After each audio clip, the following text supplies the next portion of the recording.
Gute Buben und Mädels, willkommen im Frau Fritz Frankfurt. Wir freuen uns heute, Fußball 2000 begrüßen zu dürfen. Ja, und wir haben mehr zu besprechen, als wir dachten. Die WM steht bevor, Nene Brown ist da. Der eine oder andere Transfer bahnt sich an in die eine oder andere Richtung. Aber ich würde sagen, bevor ihr da draußen schon mal liked, WhatsApp-Kanäle abonniert, trinken wir erstmal ein, meine Friends. Salute. Schön, dass ihr Schön, dass ihr da seid. Auf euch.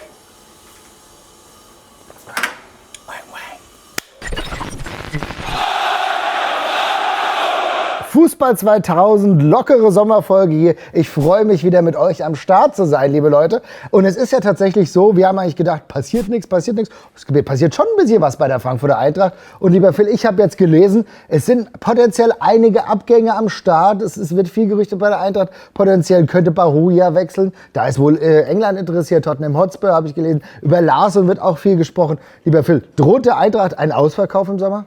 Ich formuliere es mal direkt etwas provokanter andersrum und sage, es winkt ein Rekordsummentransfer Sommer.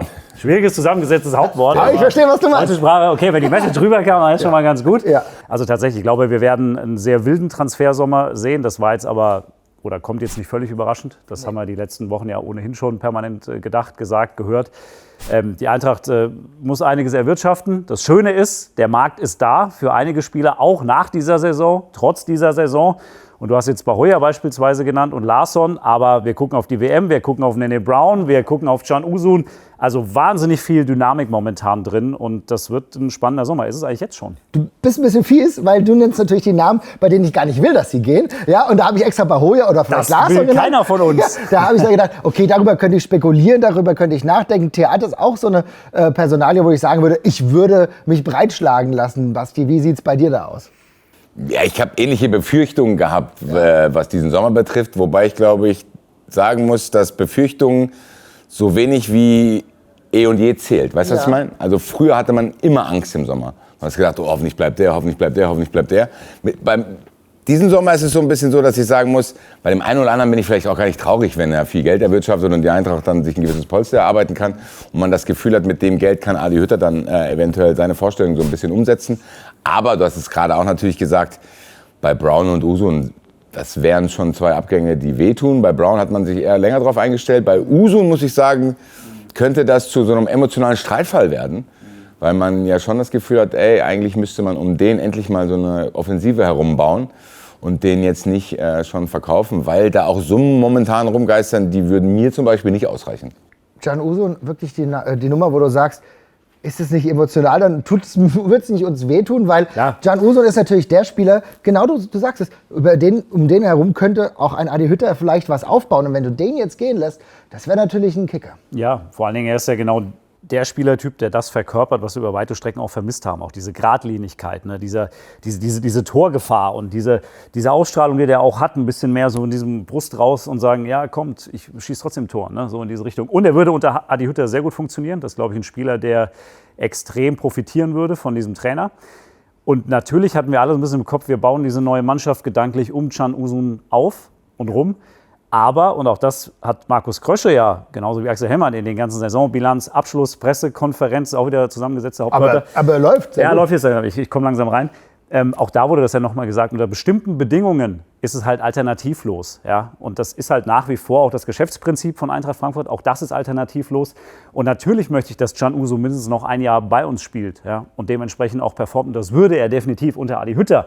Aber lass den eine gute WM spielen. Er hat jetzt schon einen brutalen Markt, zu Recht. Ja? Und wenn er am Ende dann eben nicht Gala mit 30 Millionen kommt, sondern halt ganz andere Namen mit 60 bis 80, dann ist die Frage, was machst du dann? Dann ist die Antwort eigentlich klar. Das ist natürlich genau das Problem. Also ich glaube, Can Uzun spielt bei der WM, das ist das Ding. Und gleichzeitig ist es schon so, der Markt ist jetzt schon da. Du hast gesagt, es gibt mehrere türkische Vereine, die schon Interesse hätten. Er wäre wahrscheinlich so oder so, glaube ich, der türkische Nationalspieler mit dem höchsten Marktwert, beziehungsweise der dann verkauft werden würde. Ich glaube, ich weiß nicht, ob er den höchsten Marktwert aktuell hat. Aber es ist trotzdem etwas, wo ich sage, ach, da würde ich mir auf jeden Fall schwer tun. Aber Phil, kannst du noch mal illustrieren, warum die Eintracht überhaupt wieder Geld reinholen muss? Was sind die Gründe dafür? Na, letzten Endes ist es ja das Geschäftsmodell von Eintracht Frankfurt, wie von vielen anderen Clubs einfach auch. Und immer wieder wird ja auch zu Recht gesagt, wir haben es gesehen bei Ekitike, bei Mamouche vor allen Dingen, wenn die Entwicklung eines einzelnen Spielers halt schneller geht als die des Vereins.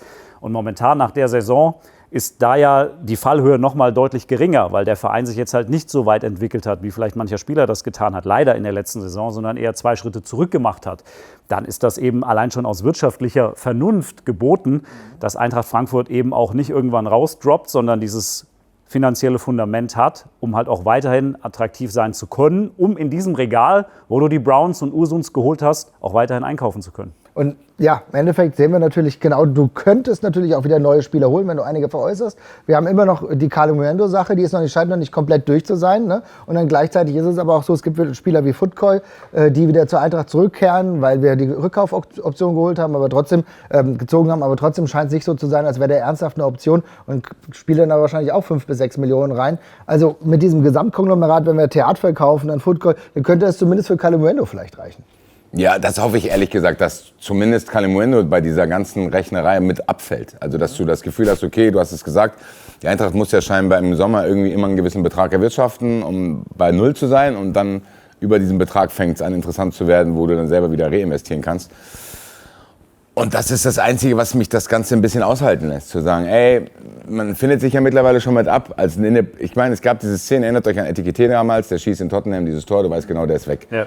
Es gibt diese Spiele von Nene Brown in der Champions League, wo du weißt, der hat einen Weltklasse-Spieler nach dem anderen. Müssen wir gleich drüber reden, ja. Nene Brown hat einen Weltklasse-Spieler nach dem anderen ausgeschaltet, dann wusstest du im Stadion noch, ja, schauen wir uns den nochmal an, der wird hier nächste Saison nicht mehr spielen, egal was die Eintracht übrigens erreicht hätte. Stimmt. Weißt du, ich glaube, selbst wenn die Eintracht in die Champions League gekommen wäre Nene Brown diesem Verein halt entwachsen. Ich meine, man sieht es ja jetzt auch bei der Nationalmannschaft. So, der ist auf dem Weg dahin, Stammspieler in der Nationalmannschaft zu werden. Der FC Bayern will ihn haben. Das wäre jetzt auch nicht unfassbar weit von seiner Heimat entfernt. Genau, aber das gleiche sind alle diese Geschichten, ja. Bei ihm hätte man sich mit abgefunden. Bei Can Usun kommt auf den Preis an. Natürlich, wenn irgendjemand kommt und sagt, ich gebe dir 80 Millionen Euro für Can Usun, weil er bei der WM 3 Tore gemacht hat, dann sitzt hier niemand in Frankfurt, der das nicht verstehen würde.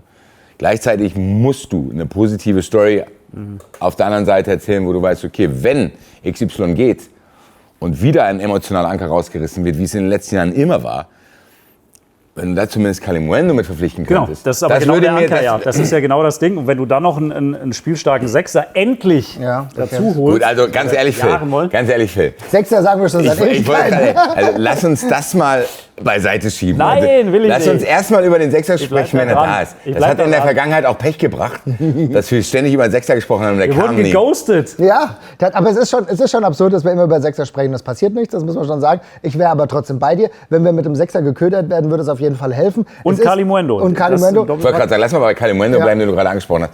Das wäre schon ein wichtiger Transfer, weil der hat richtig Bock gemacht, selbst in der Rückrunde, wo viel Chaos war. War er ein Anker, hat auch stabil performt. Er hat stabil performt und war wirklich einer, wo du dachtest, ey krass, das ist für den Preis, der da aufgerufen wird oder den die Eintracht scheinbar auch schon festgelegt hat, ist das ein Schnäppchen. So, das klingt blöd, aber ich glaube, für 25, 27 Millionen Euro ist Kalimuendo tatsächlich ein Schnäppchen. Deswegen müsstest du das eigentlich machen. Deswegen hoffe ich, dass bei diesen ganzen Verkäufen, die wir anstehen werden, dass er da mit runterfällt und dass wir dann auch weitere Offensivspieler bekommen werden. Und die Gerüchte, die es um diese ganzen Offensivspieler gibt, es gibt ja nicht nur Kalimuendo-Gerüchte, sondern es taucht ja, seit Adi Hütter da ist, gefühlt jeden Tag neue Stürmergerüchte auf. Ja.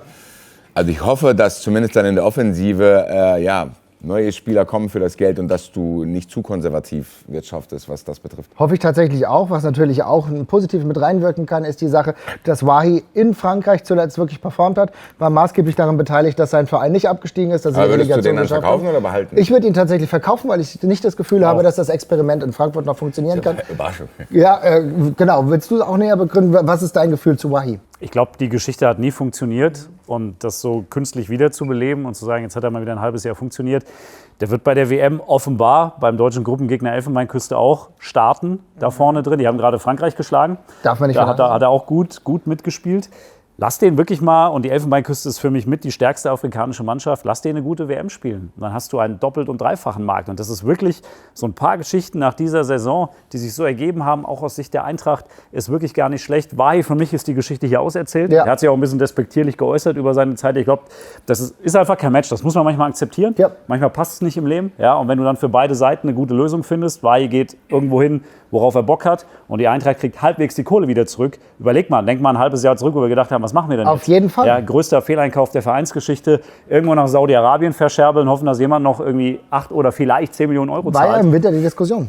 Genau, so. Und das wäre ja dann Best-Case-Szenario für alle Beteiligten tatsächlich. Definitiv. Ich würde mich freuen, wenn das so läuft. Und du sprichst ja die WM. Es gibt ja tatsächlich einige Spiele. Wir haben auch schon über Skiri vor der Sendung gesprochen. Theater ist auch ein Spieler, der bei der WM startet, wo dann auch noch ein Markt sich kreieren kann, wo du denkst, okay, vielleicht ist der ein oder andere Spieler dann nach der Saison beziehungsweise nach der Weltmeisterschaft viel mehr wert. Und dann reden wir darüber, dass am Ende fast alle schon verkäuflich sind. Ich finde es trotzdem gut, dass du es nochmal illustriert hast.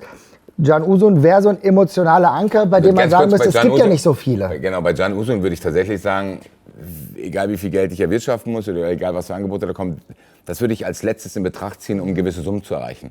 Also ich würde es erstmal probieren, mit anderen Spielern zu schaffen, die Wünsche von Adi Hütter zu erfüllen und diese 30 Millionen Euro Transferüberschuss zu erwirtschaften. Das würde ich würde Can Uzun erstmal irgendwie in meinem Safe lassen und sagen, ey, wenn es hart auf hart kommt, da muss ich es vielleicht machen, weil es an anderer Stelle irgendwie nicht genug irgendwie gab oder der eine oder andere Spieler sich bei der WM vielleicht auch verletzt. Dürfen wir nicht vergessen. Also bei einer WM kann nicht nur Marktwert dazukommen, sondern da können auch Situationen entstehen, wo du sagst, scheiße, das geplante Geld ist jetzt irgendwie gar nicht zu realisieren. Deswegen es ist gut, dass du in der Hinterhand das hast, damit du auch nicht in finanzielle Nöte gerätst, weil das ist bei einem Verein, das muss man mal dazu sagen, bei einem Verein wie die Eintracht auch nicht selbstverständlich, dass du so eine Saison spielst und dass wir trotzdem das Gefühl haben, dass noch genug Marktwerte da sind, dass wir nächstes Jahr einen stabilen Kader haben. Genau. Also das ist Can Uzun hin oder her, ist schon mal wichtig festzuhalten, aber bei Can Uzun wäre es echt nervig, weil man das Gefühl hat, das hat noch gar nicht angefangen. Weißt du, was ich meine? Das ist so, du hast das Gefühl, es liefen die ganze Zeit Can Uzun-Trailer, da ist mal wieder unterbrochen worden, aber so wirklich die Can Uzun-Serie ist noch gar nicht gestartet in Frankfurt. Hat auch die erste Folge, hast du gesehen, zu Saisonbeginn. Ja. In den paar Wochen zu Saisonbeginn, da lief die erste Folge und die war sehr, sehr gut. Aber das Problem ist, bis zur nächsten Folge dauert es zu lang. Ja, vielleicht waren die Übertragungsrechte noch nicht geklärt. So. Ja. Die zweite Folge läuft im Zweifel dann auf irgendeinem Anbieter, wo du kein Abo hast. Scheiße. Das ist scheiße. Die erste Folge auf YouTube, die nächste Folge dann schön zum irgendwie- Anfüttern. Ja, genau. So, und dann also, unsere Forderung ist Can Uzun ins Free-TV. Ja, auf jeden Fall. Die ganze Staffel auf einmal. So, zum Bingen, wirklich, Ja. damit wir endlich mal wieder eine schöne Serie Hier ist die haben. ganze Serie, Can Uzun ist jetzt draußen. Und dann spricht ganz Frankfurt nur noch über Can Uzun. Aber es gibt natürlich trotzdem Spiele, bei denen müssen wir realistisch sein. Und du hast sie eben schon angesprochen, dass sie auf der einen Seite viel Geld freimachen können und auf der anderen Seite kaum noch zu halten sind. Lieber Phil, wir müssen natürlich über Nene Brown sprechen. Nene Brown, du verfolgst ja die Nationalmannschaft ganz eng, schon sehr, sehr positiv jetzt gestartet ist, hat sich jetzt eigentlich auch ein bisschen vor David Raum positioniert, wenn ich das so sehe. Erzähl uns mal, wie es bei Nene Brown in der Nationalmannschaft Ja, man muss es so klar sagen, jetzt nach der WM-Vorbereitung ist Nene Brown einer der ganz, ganz großen Gewinner in dieser deutschen Fußballnationalmannschaft. Bundestrainer ist ein großer Fan von ihm, zu Recht. Und man muss klar sagen, er ist als Herausforderer noch vor ein paar Wochen reingegangen in diese WM-Vorbereitung und hat sich jetzt ganz klar vor David Raum links hinten geschoben. Der wird bei der WM einfach Stamm spielen. Geil. Nene Brown wird Stammspieler für Deutschland bei dieser Fußball-Weltmeisterschaft, wenn nichts ganz Verrücktes mehr passiert. Wir drücken die Daumen. Und das ist schon krass, weil er halt ein wahnsinniges Komplettpaket mitbringt. Und wir haben es ja gesehen, du hast es angesprochen, wer Lamine Yamal so wegverteidigt wie Nene Brown in der Champions League im Camp Nou, da gibt es nicht so viele Spieler auf der Welt. Und dieses Gesamtpaket aus defensiver Stabilität, Spielintelligenz, klugen Vorstößen nach vorne, das ist halt in Summe, auch für den Bundestrainer, deutlich wertvoller als so dieser emotional Leader David Raum, der gute Flanken schlägt, ja, aber der halt im Gesamtpaket dann doch tatsächlich jetzt ein bisschen abstinkt gegen Nene Brown. Und das ist eine wahnsinnig tolle Entwicklung für Eintracht Frankfurt, auch für die deutsche Fußballnationalmannschaft, weil er als Typ da auch, glaube ich, sehr, sehr gut ankommt.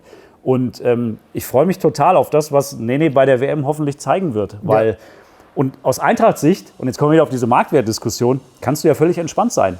Der hat ja jetzt schon einen brutalen Markt, ja, und du hast gar keine Eile. Du kannst theoretisch sagen, mal gucken, wie der jetzt kickt da, die 3 Gruppenspiele. Ja? Vielleicht performt er noch krasser, als wir schon dachten.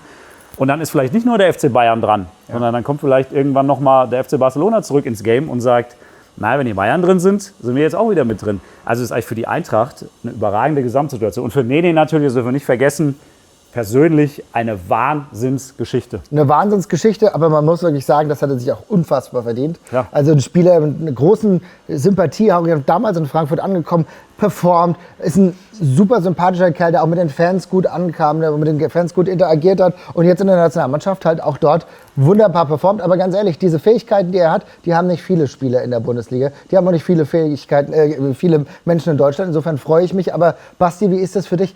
Hast du das Gefühl, dass die Sache mit dem FC Bayern da schon klar ist?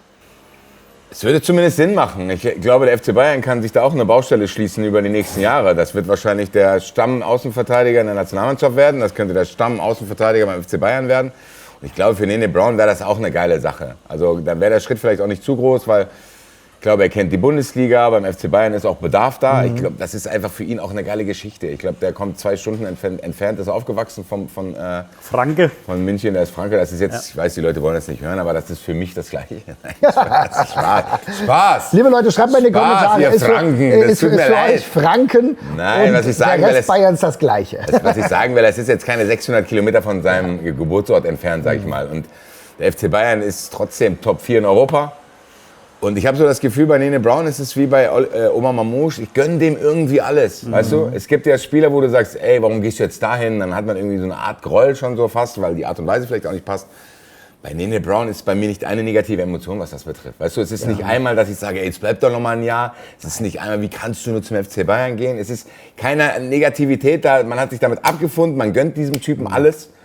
Und das Einzige, was jetzt noch entscheidend ist, und ich glaube, da sind wir mit Markus Krösche aber auch gut aufgestellt, du musst dich halt eigentlich nicht sehr groß bewegen in die Richtung des FC Bayern. Weißt du, was ich meine? Du kannst sagen, so Leute, ja klar, ihr könnt jetzt hier einen heißen machen und wie bei Woltemade, da hat der FC Bayern ja bis zum Ende gezockt und hat ihn dann am Ende nicht bekommen. Du kannst sagen, und das würde ich auch festlegen, Leute, unter 60 Millionen Euro, Maxi Eberl, kannst du dir ein neues Tribal-Tattoo auf deinen Rücken machen, aber du brauchst nicht mehr hier anrufen. Die Sache ist natürlich die, der FC Bayern hat auf der Linksverteidigerposition halt definitiv auch eine Lücke. Ja, die jetzt da sind, ich glaube, Guerrero ist jetzt auch 32 Jahre alt, geht dann wahrscheinlich auch, ne, wenn ich das richtig gesehen habe. Also mit Davis jemanden, der ist zu oft verletzt. Genau. Der ist verletzt, das weißt du auch Kleiner nicht. Spieler. Genau. Und am Ende nein. Und am Ende glaube ich auch, dass das marktgerecht ist. Also es ist nicht so, es gibt ja oft, und da gehören wir auch manchmal dazu, wenn wir irgendwie in unseren Chat schreiben, nee, für den will ich 120 Millionen Euro, für den will ich dies. Ich glaube, 60 Millionen Euro für Nene Brown ist auch absolut fast schon konservativ gerechnet. Ist so, tatsächlich. Das darfst du nicht vernachlässigen. Wie gesagt, ich habe es ja angesprochen, ist einer der wenigen deutschen Linksverteidiger, die auf diesem Niveau spielen können. Dem Alter, der Typ. Entwicklungspotenzial, der ist auch smart. Und das ist halt das Ding. Nene Brown ist ein smarter Typ. So, und der wird noch mehr Selbstbewusstsein haben in den nächsten Jahren. Und ist ja noch, hat ja auch Nagelsmann gesagt, der weiß manchmal gar nicht, wie gut er ist. Und wenn das noch dazu kommt, ja, liebe Leute, da wird einiges auf jeden Fall machbar sein bei Nene Brown. Deswegen darfst du dich da auch nicht bewegen. Was du Brauchst du gerade nicht. gesagt hast, du verkaufst ja bei solchen Transfers von jungen Spielern auch immer das Potenzial mit. Das ist ja oft so. Ich meine, manchmal klappt es, manchmal klappt es nicht. Aber du kannst ja jetzt, das ist ja jetzt kein 27-Jähriger, wo du sagst, okay, ich kaufe jetzt hier den Gegenwartswert, sondern die kaufen ja Wie der tatsächlich... Johnny Booker damals, oder? Aber gerade deshalb wäre ich jetzt als Maxi Eberl auch ein bisschen unentspannt gerade, weil ich weiß... Nein, wenn ich Max Eberl wäre, würde ich jetzt morgen versuchen, diesen Deal fix machen. Und zwar, Weil am Ende kann Markus Krösche nach der WM sagen, ja gut, der hat jetzt hier auch noch 3-mal eine Vorlage gegeben. Und im Zweifel Herr Eberl, ich muss Ihnen sagen, da kamen jetzt noch mal 15 Millionen drauf. Genau, im Zweifel Für 75 sind Sie dabei. Im Zweifel zahle ich heute 10 Millionen mehr als Max Eberl für Nene Brown, bevor der am Ende 30 Millionen Euro teurer wird. Ja, vor allen Dingen, wie du schon gesagt hast, einsteigen. bevor dann auch noch ständig das Telefon auf der anderen Seite klingelt. Und es ist ja absolut möglich, wenn du... Herr Eberl, was ist denn? Herr Dr. Eberl. Das ist ja absolut möglich, wenn du dir den Gegner der Nationalmannschaft anguckst. Da ist ja zum Teil auch sind machbare Dinge dabei. Dann lass dir noch ein Tor schießen gegen Curaçao beispielsweise und dann wird es noch teurer. Es ist alles im Bereich des Möglichen, solange er fit bleibt. Und ich glaube, auch 10 Millionen mehr, 15 Millionen wäre gar nicht so schlecht. QVC 2000 ist hier, ja. Und wir haben so einigermaßen gute Optionen. Horst Fuchs kommt gleich aus seinem Grab auferstanden und macht Max 80 Eberl. Millionen wären auch okay. Ja, was denn? Aber da sehen wir natürlich, ich meine, es ist immer schwierig, jetzt über Millionen zu sprechen. Aber da sehen wir allein 60 bis 70, je nachdem, was es dann am Endeffekt ist. Ja, guck mal, Marvin hat schon heimlich 10 draufgepackt. Ja, klar. Über 60 will man, Also. 70 Millionen. Ja, Das ist wie bei den Spritpreisen irgendwann. Hier, der kostet jetzt wieder nur 1,90. Ja, genau. Wobei wir kamen von 1,60 und keiner merkt es, alle denken am Ende ist günstig. Ja, schnell zugreifen, sag ich mal. Ja. Definitiv. Aber da denke ich mir dann halt, das sind ja schon große Teile von dem Geld, was dann die Eintracht für die nächste Saison schon erwirtschaften muss. Ne? Das darf man auch nicht vernachlässigen. Wenn es genauso kommt, dass Brown dann wirklich geht, dann ist es schon ein großer Batzen. Ich hoffe trotzdem, dass er für sich erstmal eine super WM spielt und dann kann die Eintracht sich wirklich zurücklehnen und dann gucken wir, wie es dann im Endeffekt läuft. Ich bin aber auf jeden Fall sehr positiv. Du schaust dir das Ganze an, du bist 6,5 Wochen dann da. Leider dann nicht hier bei Fußball 2000. Aber wir werden dich schon das ein oder andere Mal dazuschalten. Das kann ich dir aber versprechen. Ich vermisse euch auch jetzt schon. Ein bisschen. Also es ist wirklich. Ich muss noch einen Gedanken äußern, weil Na klar. wir müssen ja so ein bisschen Geld. Hast du das Gefühl, die Eintracht Für sammelt mich? so ein Nee, bisschen danke. Geld? Die Eintracht sammelt ein bisschen Geld im Sommer, um sich gewisse Dinge zu erfüllen.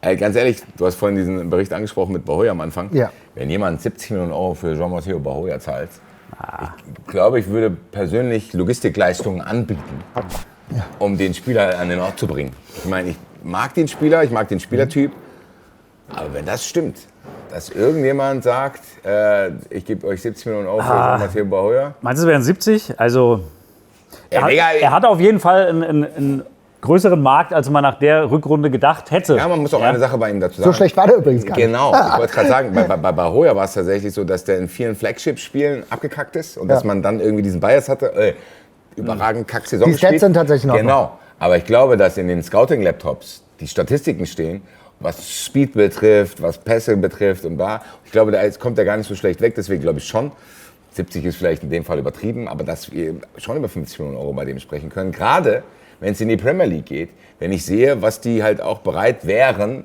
für einen Spieler wie El Mala zu bezahlen, bei dem du auch noch nicht ganz genau weißt, wo geht die Karrierereise hin. Wobei ich den natürlich ganz gern bei der WM gesehen hätte. Schade, dass das nicht klappt, muss ich sagen. Merkwürdige Argumentation auch, hast du das gelesen? Ja, fand ich auch ein bisschen strange. Also wenn natürlich so ein Spieler wie Lennart Kahl ausfällt. Übrigens, der Junge ist in Gelnhausen geboren. Da komme ich auch her, ne? Also Lennart Kahl.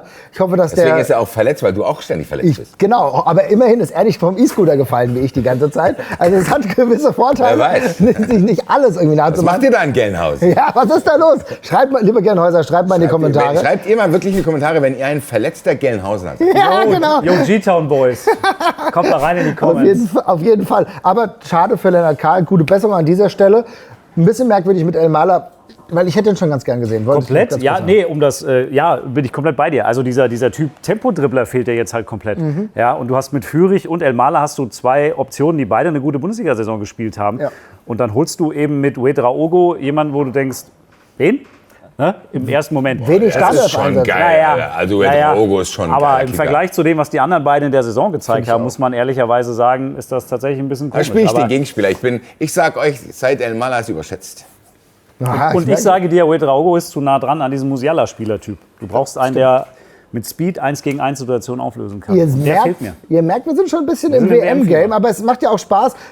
Diese Mannschaft hat auf jeden Fall ein bisschen Potenzial, worüber man auf jeden Fall sprechen kann. Kommen wir wieder zurück zur Eintracht und da ist es natürlich so, du hast eben richtig gesagt, in der Premier League, da gibt es viele Interessenten. Tottenham Hotspur hat bei Bahoya offenbar großes Interesse. Wir haben eben über Theat gesprochen, der scheint ich glaube Bournemouth scheint da interessiert zu sein. Da gucken wir, wie es weiterläuft. Aber wenn wir auf die Eintracht oder auf die Spieler, die wahrscheinlich bleiben werden oder mit denen Adi Gibt es Hütter irgendeinen, ja, wo da ihr komme sagt, ich, der bleibt safe? da komm ich nämlich jetzt auch wieder zu dir, mein ich lieber gespannt Basti. bin, ja. Denn die Frage, die sich mir immer noch aufdrängt, ist, was ist denn mit der Torhüter-Situation? Es ist ja so, dass Werder Bremen ja großes Interesse daran hat, einen neuen Torhüter zu verpflichten. Zetetre.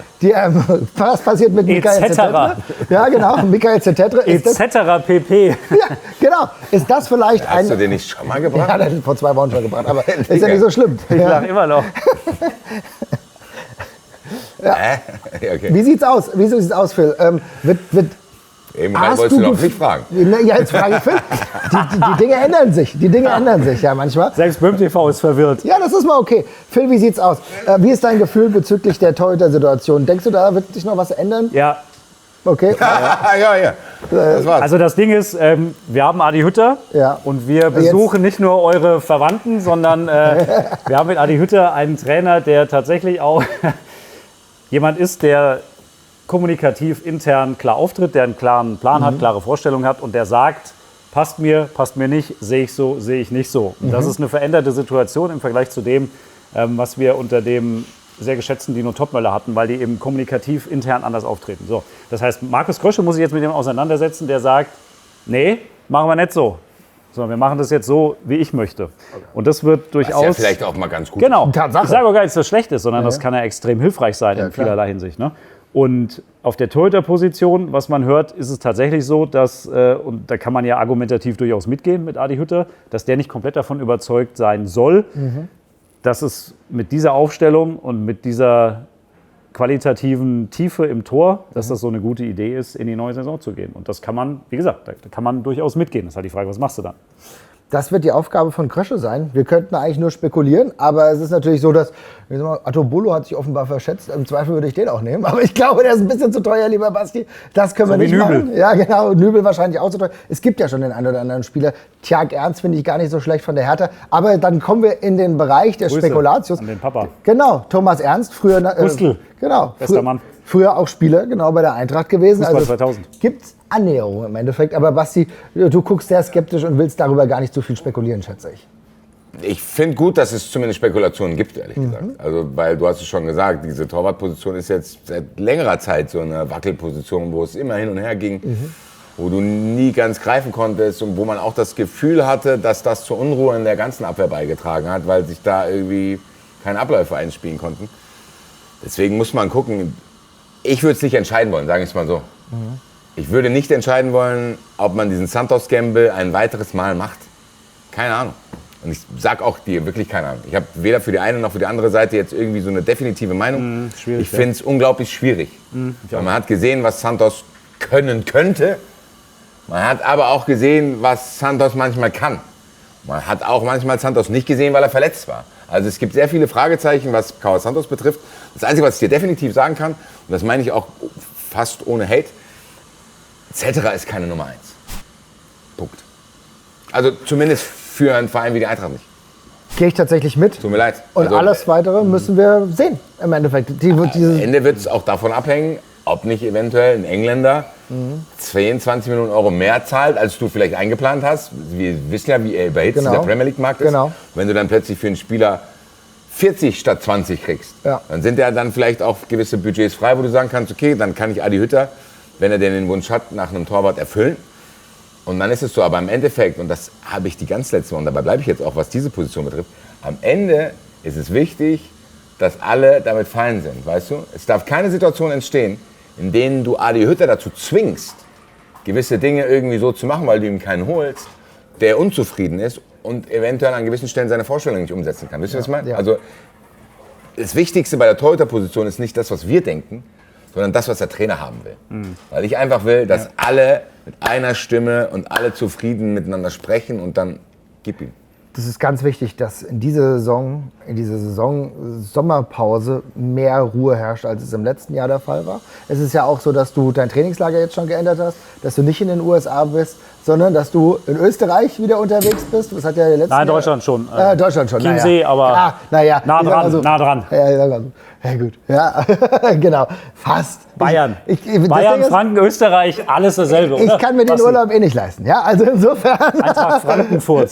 Genau. Aber, dass du halt mal nicht in den USA bist, sondern halt in Deutschland bleibst, ja, und da mehr Ruhe in der Vorbereitung hast. Das hat im Sommer letzten Jahres ja viele Leute auch rausgebracht. War ja auch nicht so ganz optimal, so die Trainingsbedingungen. Das war zwar eher so ein bisschen, man könnte sagen, es war eher ein bisschen Marketing-Situation, aber ich fand schon, dass es die in der Vorbereitung ein bisschen rausgebracht hat.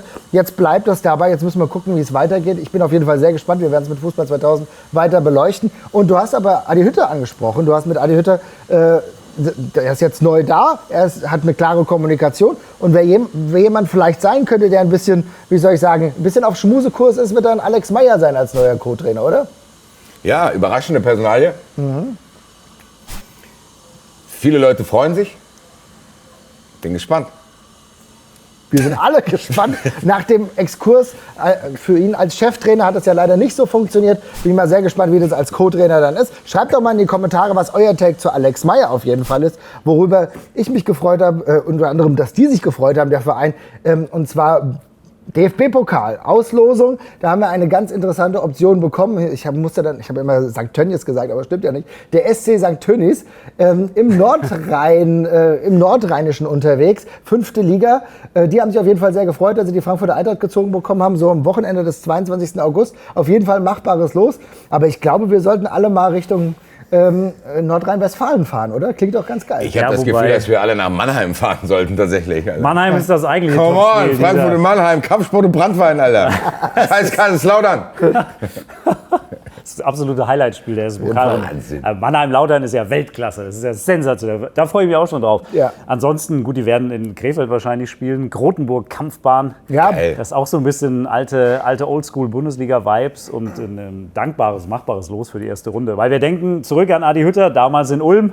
So willst du nicht nochmal starten. so willst du Das nicht war nochmal super starten. optimal. Und nachdem du ja jetzt dich aus allen Wettbewerben, sag ich mal, fernab der Bundesliga früh verabschiedet hast, DFB-Pokal lief letzte Saison nicht gut, dann Champions League natürlich viel probiert, aber auch nicht geklappt. Wäre es gut, wieder so einen richtigen Pokalrun zu haben. Und da ist der SC St. Tönnies gar nicht so verkehrt. Du hast gerade gesagt, deren eigentliches Stadion fast so 2500, das wird für die Eintracht-Fans wahrscheinlich nicht reichen. Gerade wenn du auch hinfährst, ne?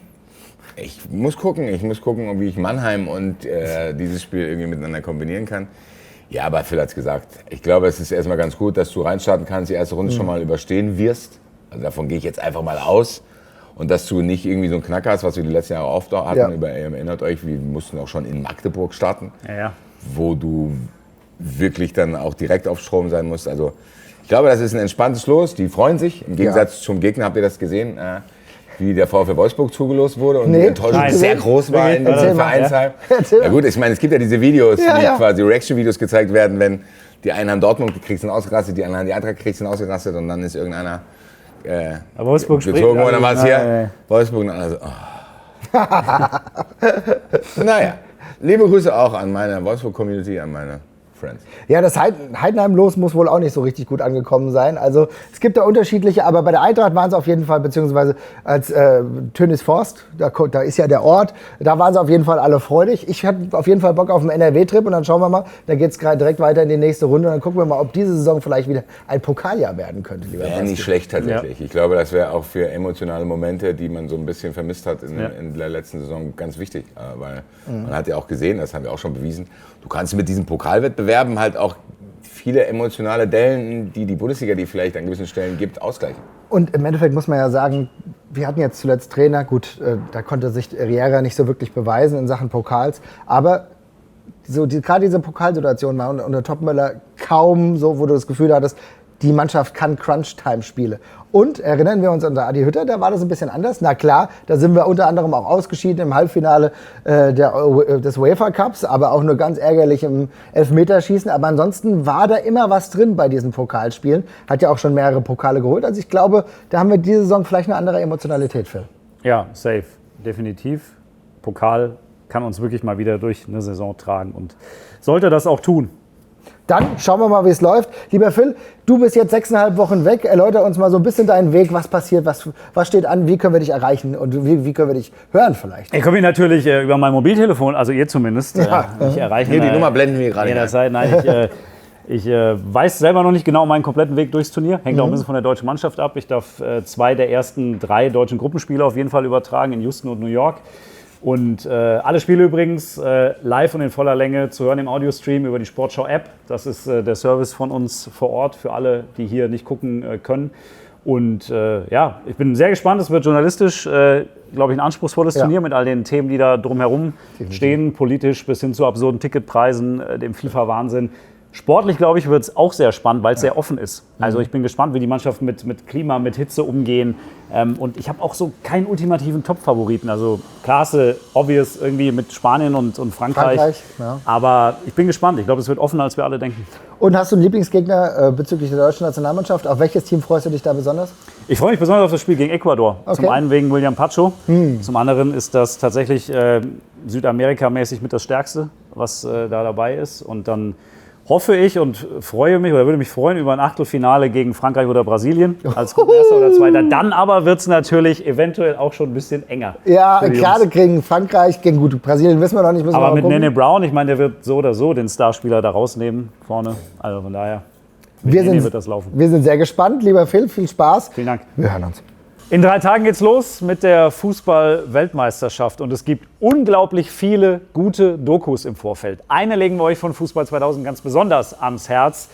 11 Helden, ein Albtraum. Die ARD-Doku zur denkwürdigen letzten Fußball-Weltmeisterschaft in den Vereinigten Staaten 1994. Absurde Geschichten und eine tolle bildliche Reise für Fußballromantiker wie euch, wie uns. Also guckt rein und lasst es euch schmecken. Und am Samstag zum Afrika-Cup ins MSV-Stadion. Auch das, auch das.